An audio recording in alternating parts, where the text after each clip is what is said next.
Hello guys, അപ്പോൾ എൻ്റെ കഴിഞ്ഞ വർഷത്തെ ഒരു ആഗ്രഹമായിരുന്നു ആറന്മുള പാർത്ഥസാരഥി ക്ഷേത്രത്തിൽ പോകണമെന്ന്. അപ്പം നമ്മൾ, അതായത് ഞാനും ഐറിനും കൂടി പോവാം എന്ന് വിചാരിക്കുന്നുണ്ടായിരുന്നു. കറക്റ്റ് ഒക്ടോബർ 2-ാം തീയതി ഇത് തീരുന്നെന്ന് അറിഞ്ഞപ്പോഴത്തേക്കും സെപ്റ്റംബർ 30 നമുക്ക് മെസ്സേജ് അയക്കുന്നു, രാത്രി മെസ്സേജ് അയക്കുന്നു, പിറ്റേ ദിവസം പോകുന്നു, എല്ലാം വളരെ പെട്ടെന്നായിരുന്നു.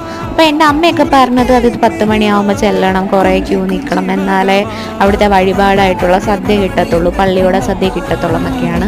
നമ്മൾ ആക്ച്വലി പള്ളിയോടെ ഓഫീസിന് അവിടെ പോയി 1 മണിക്കൂർ നിന്നു. ആക്ച്വലി അവിടെ വിളമ്പുന്ന ചേട്ടൻ ഞങ്ങളോട് കയറിപ്പോകും മക്കളെ എന്ന് പറഞ്ഞ് തരുന്നു. പക്ഷെ നമ്മൾ കയറിയില്ല. ബിക്കോസ് അവിടെ പാസ് ഇവിടെ കോളേജിൽ ID കാർഡ് പോലെയാണ്. നമ്മുടെ സ്വന്തം കോളേജിൽ നമ്മൾ അത്രയും ലക്ഷക്കണക്കിന് ഫീസ് അടച്ചിട്ട് പോലും നമ്മളെ ഗേറ്റിൽ നിൽക്കുന്നവർ നമ്മളെ കയറ്റി വിടത്തില്ല. അപ്പം ഈ വെള്ളസദ്യയുടെ കേസിൽ എങ്ങനെയായിരിക്കും? സോ നാണം കിടേണ്ടെന്ന് പറഞ്ഞ് നമ്മൾ കയറിയില്ല.